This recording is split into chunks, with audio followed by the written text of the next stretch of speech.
Group. The following is a sponsored program paid for by Robin Gwaltney. Gwaltney Group, RE/MAX Results. Welcome to Rochester Real Estate, featuring Robin Gwaltney from Gwaltney Group, RE/MAX Results, and Andy Brownell. Here's Andy Brownell on Rochester's News Talk, 1340 KROC AM and 96.9 FM. Good morning, everyone. Welcome to Saturday morning. It's Andy Brownell, along with Robin Gwaltney, Gwaltney Group, RE/MAX Results. Good morning, Robin. Good morning. Busy week for you, I imagine. It was a crazy busy week. It's going to be a busy weekend, too, because when I finish up here, we're heading to Des Moines, Iowa for a wedding. Oh, gosh. Looks like a great day for a wedding.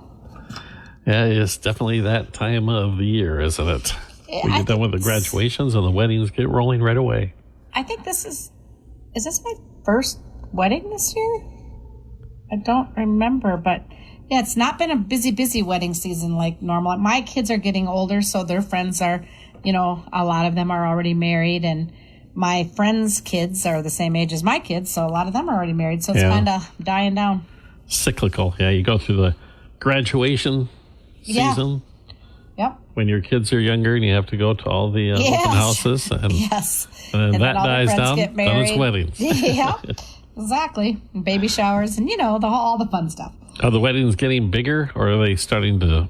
Oh, this one's going to be a fancy one. Okay. But you know what I like? Following weddings usually comes home buying. That's true. So a lot of them are even ahead of the game and are buying them before they're married. Yes, they are. I've seen that. Well, I've experienced it with my own family. Yeah. Yeah, both of the kids managed to purchase homes. That's awesome. And we were fortunate enough to be able to assist both of them. So thank you for that. After I hammered home the message, you want to start your... They're like, Dad, what made you a real estate expert, Dad? Well, my Saturday morning show did, indeed. It's like attending a seminar every week. Speaking about attending a seminar, this week I had the good fortune to spend a day and a half over at the Civic Center for a Minnesota Housing Institute convention, workshop. So it's been going on for a year. We've met, there's 5 different groups, and we have met bi-monthly. So this was our 6th and final meeting, and we would have it's always a Wednesday, Thursday thing, and Wednesday would be 4 p.m. till 8 p.m., and then Thursday, 8 a.m. till 5 p.m. And so we have had so many speakers, developers, builders, people from different Minnesota housing, like finance committees, and just teaching us and telling us. I just feel like I have been drinking from a fire hose, like so much information, right? And learning about, if you follow the news, and I know you do, there's been a lot of money deposited into the state of Minnesota's housing fund this year. And they're trying the best way to allocate that and make sure that it's being used the way it needs to be used for affordable housing. And I learned about a lot of grants. Like there's one in particular that just kind of blew me away, because if a developer wants to come into a small rural community and they want to do a neighborhood, and they've got to do the infrastructure, before they can do the building, right? They've got to have the road and the sewer and the water and all of that. And then by the time they do the building, they would have to sell these units at an ungodly price to even break even. Well, there are not any developer/builders that are working for free. I mean, it's their livelihood. So clearly there has to be profit. So we learned about a grant that the developer themselves can apply for. So let's say it's going to cost them, they're going to come down and build 12 townhomes over in Iota or over in Casson or any rural community, right? And it's going to cost them, by the time they do the infrastructure, it's going to cost them $300,000 per unit to build them. Oh my gosh, really? And let's just say, and they know that they're only going to be able to sell these units for $250,000. Well, they're not going to come and build them. They're not going to come and build them. So they can actually apply for a grant to offset that difference, so that $50,000 per unit, so that they get what they need to get to put them in, and then they can still sell them at the appraised value of $250,000. All right. Now let's go the other end of that. And if there's a buyer who would love to have one of those homes and meets the criteria of a certain percentage of the median income, I think it's 80% of the median income, then they can apply for a grant for basically down payment assistance on the other end, so that they can get into the unit and afford it. So they're trying to help from the top, like from putting that into the ground, and then the end consumer. So, I mean, they've really thought this out, and they have really good, point scales. They have, if you have to answer criteria, and if you meet the criteria, you get certain points. And that's how they decide which project they're going to fund over the other. It's not like, this group of people applied for this one and we love them, so we're going to fund theirs. No, it's like, who is this serving? What are the needs? What percentage of people are earning this amount? All these different questions. So they're really trying hard to combat the issues that we have with the lack of affordable housing. So there's a lot of money there, which is really heartening, because so many times there's good programs in place and people with good ideas and things to apply for, but if they're not funded, right, then it's worthless. Yeah, it's sitting on a shelf, a plan sitting, collecting dust on a shelf. Correct. Was there any talk about, I think they call it land trusts? Yes. That idea intrigues me. Yes, it's a great idea. And so we've talked about that. I'm the chair of the housing committee over in Wabasha, my hometown. And we've talked about land trusts over there in a couple of situations where people own land, but they don't want to part with it because right now they're earning income from the land, whether they're farming it or they have a solar field or whatever it is. But we have suggested that maybe they take this land, develop a land trust, people can build on it. So it's basically like a condo. You own your unit, but not the land you sit on, kind of a thing. Sure. So, but then you pay a fee to the homeowner for that land use, but it keeps the cost down for the homeowner because they're not paying property taxes. They're not adding in the price of the land for this build. So it's much like what First Homes does in Rochester. Okay. So when you sell That's a land the trust. house, you're selling just the house. Correct. Okay. Yep. So it's again, it's a lot like a, common interest, CIC docs and the condos. So anyway, so there's lots of options out there, and I love it. And I love that we're thinking outside the box, and I love that we're, talking about different options for financing, and I love these down payment assistance, and I love the fact that this is, in some of these rural areas, this is for people who are earning 115% of the average median income. So it's not just like, some people are like, well, yeah, it seems like low income people get all the benefits. I'm not here to get into any kind of a political discussion at all. But the point is this is for, in small towns, there are a lot of lower paying jobs.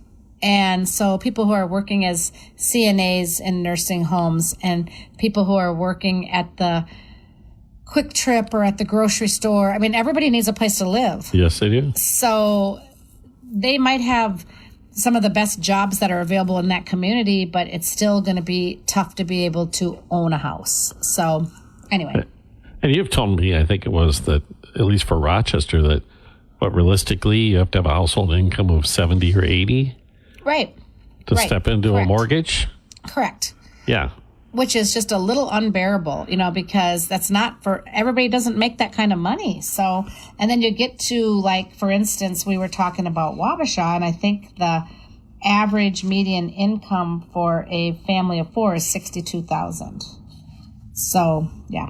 I just pray that this works out and we start seeing, starter homes being built.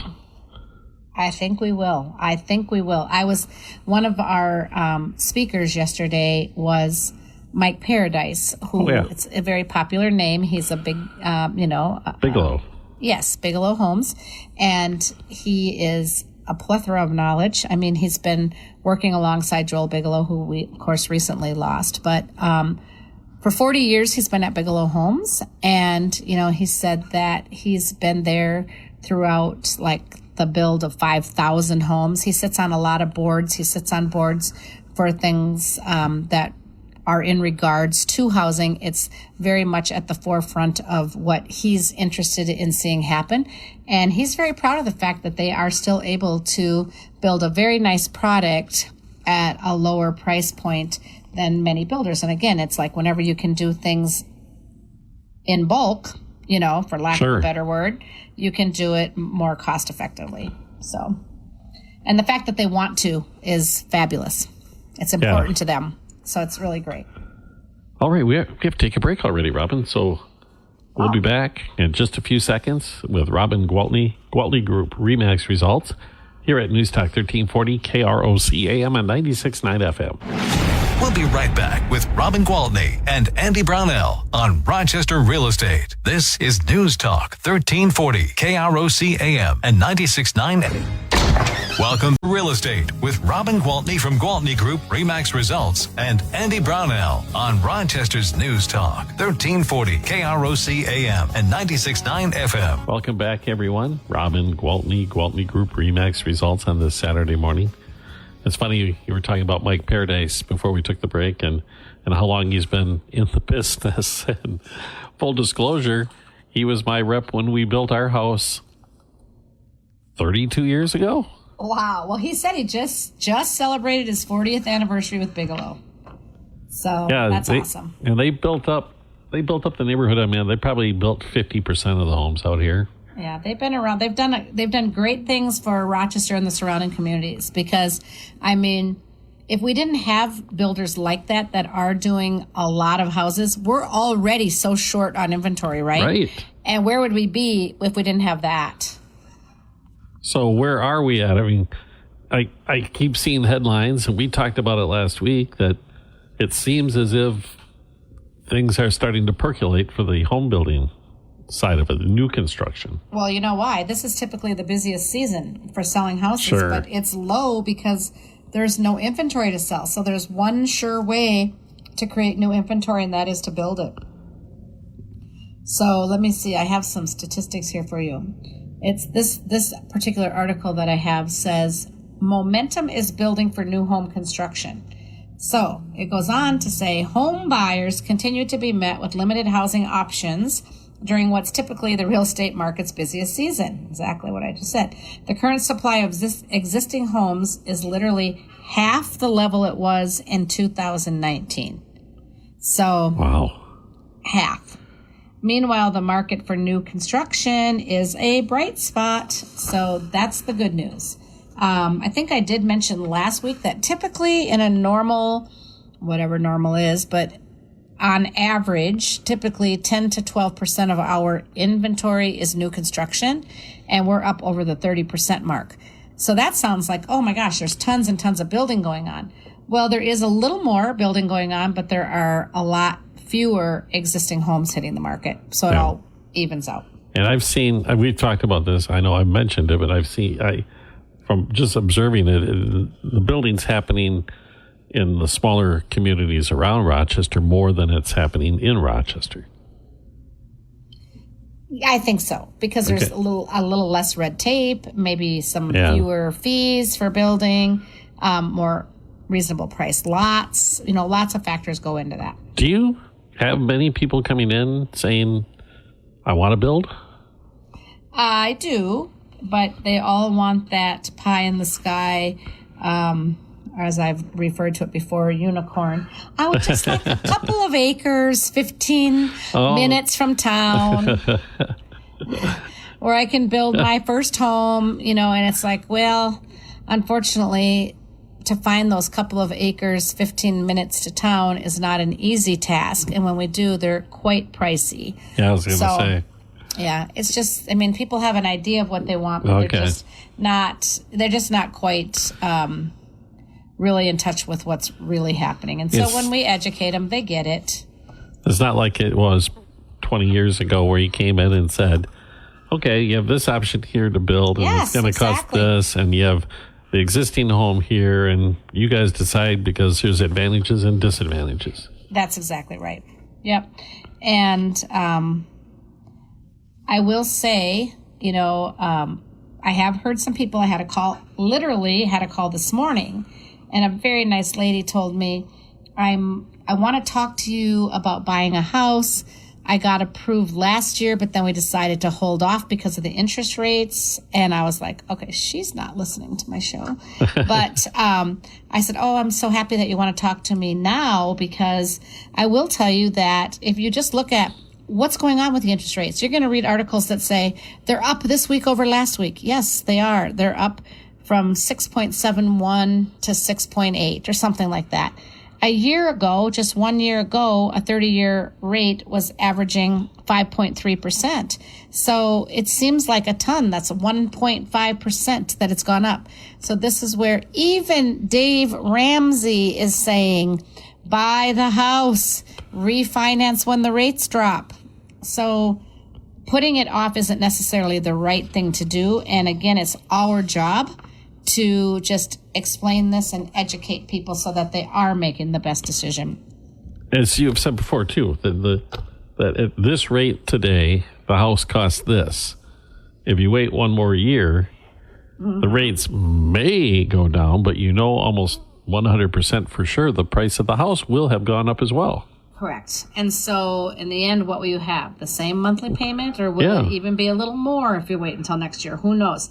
Because once people do start to enter back in, and I want to talk to you about Buffini's bold prediction. Don't let me forget that. Okay. But once people do start entering back into this market, we're going to go right back into fighting for the properties and multiple offers. And right now, if you can get out there and kind of quietly sneak in and buy a house that you're not competing with, you might even get some money off. You might get some closing costs paid by the seller. I mean, you might. I'm not going to promise you, but I can promise you when you're in multiple offers, you're not.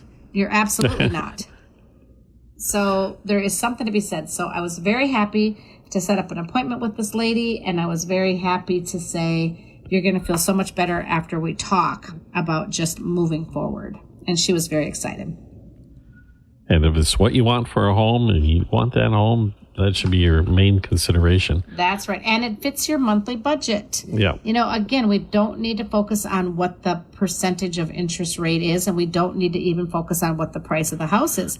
What we need to say is, with this interest rate at this price, this is what your monthly payment's going to be. Does that work with your budget? And we're still under 7%. If you go back if you go back in history and start in the mid 1960s and go all the way through the 70s and into the 80s, 7% was considered awesome. Right. That's exactly right. So it's all in the way you look at it, and the information you're receiving, and how you what you do with that information. Like, how do you process that, and are you really understanding it clearly? All right, Robin, we're going to do another break here quick, and you told me before we started the program we are going to go over some bold predictions. Yes. It's we'll do a fun that thing for us. Okay, we'll do that right after the break. Robin Gwaltney with Gwaltney Group-RE Results here on News Talk 1340 KROC AM and 96.9 FM. We'll be right back with Robin Gwaltney and Andy Brownell on Rochester Real Estate. This is News Talk 1340 KROC AM and 96.9 FM. Welcome back to Rochester Real Estate with Robin Gwaltney from Gwaltney Group-RE Results and Andy Brownell on Rochester's News Talk 1340 KROC AM and 96.9 FM. We're chatting this morning with Robin Gwaltney, Gwaltney Group-RE Results, awaiting the bold predictions from Brian Buffini. So Brian Buffini, if you say, who in the world is Brian Buffini? He was a very successful real estate agent. He actually worked with RE/MAX, became a real estate coach, I don't know, probably 20 years ago.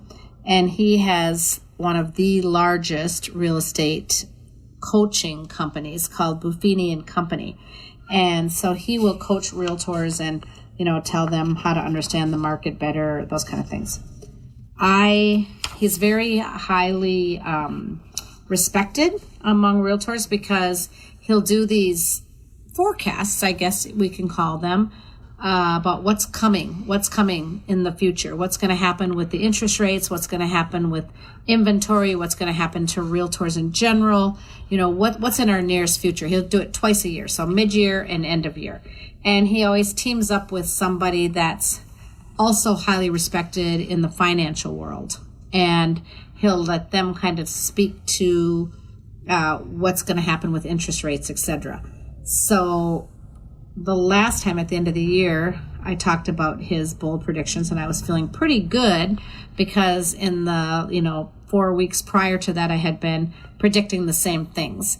And when this one came out, we had a group of our agents, and they're like, well, let's see if he's as sugary positive about the future as you are, and kind of giving me a hard time. And he was. And he said, numbers are down. Transactions are down because we don't have inventory to sell. But he also said, if you go back to what I said at the end of the year, I expected numbers to be down, and I expected there to be a larger deficit at the beginning of the year, and then for that gap to kind of close toward the end, right? And that he kind of expected the spike in transactions to be more in the late summer, fall. Mm-hmm. And that was based on the fact that people would start to settle into, okay, we don't have anything to panic about. The recession is going away. Things are calming down. People are moving about the world like everything is normal. Interest rates might be a little higher than they were, but they're still great, and they're going to be moving in the right direction. So we're going to get back out there, back into the buying world. And so he feels that, at the beginning of the year, most agents, most brokerages were seeing something like 20 to 25% fewer transactions than they were at the previous time the year before. And that gap should close and then hopefully end at maybe 10 or 15% fewer. And our team is exactly right on track with that. At one point we were 22% down, and I think now we're at like 12%.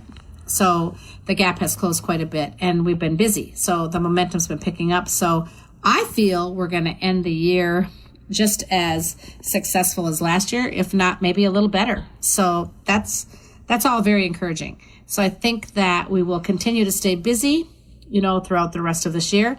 This past week, I had, I think personally, 9 or 10 closings. So wow. People are buying houses. They are closing.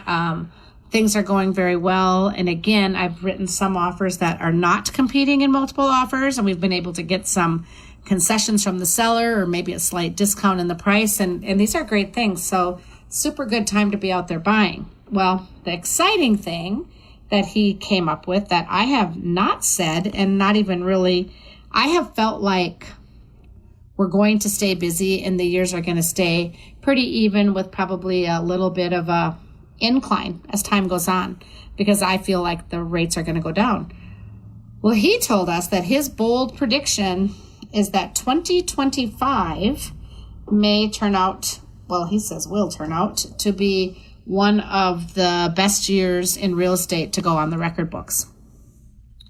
And he feels that because we have such a huge pool of millennials, the pre-approved buyers, the people making the good money that want to go out and make it very clear that they still see home ownership as part of the American dream, and it's still something that they really want.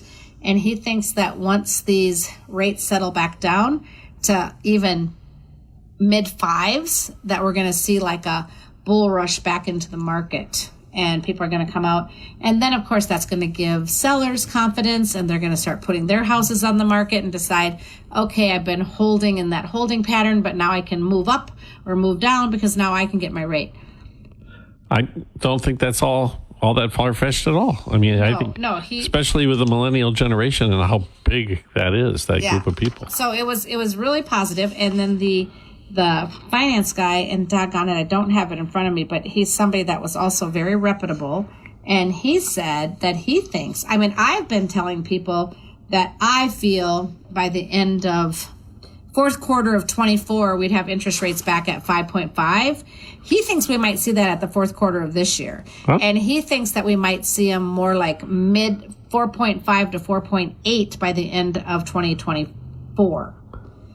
And that would explain the best year ever in 2025, wouldn't it? Would. Because that would bring everybody back into the market. So very promising. But if you're a buyer and you're waiting for prices to go down or interest rates to go down or things to get better, I'm just saying, I don't know that there's a better time than right now to jump in and get that house. Well, if you buy it now at the current rates and these predictions are correct, you refinance. Thank you. What do I always say? You marry the house, you date the rate. Right? Yes.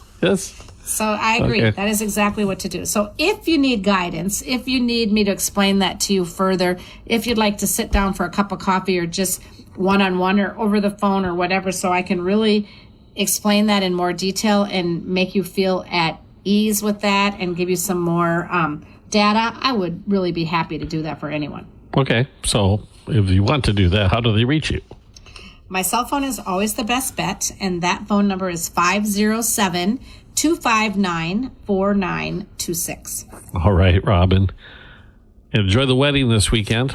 Thank you. Thank you very much. Have a great weekend. You too. We'll talk to you next week and continue on with our discussions about the local real estate market with Robin Gwaltney, Gwaltney Group RE/MAX results. Here on News Talk 1340 KROC AM and 96.9 FM.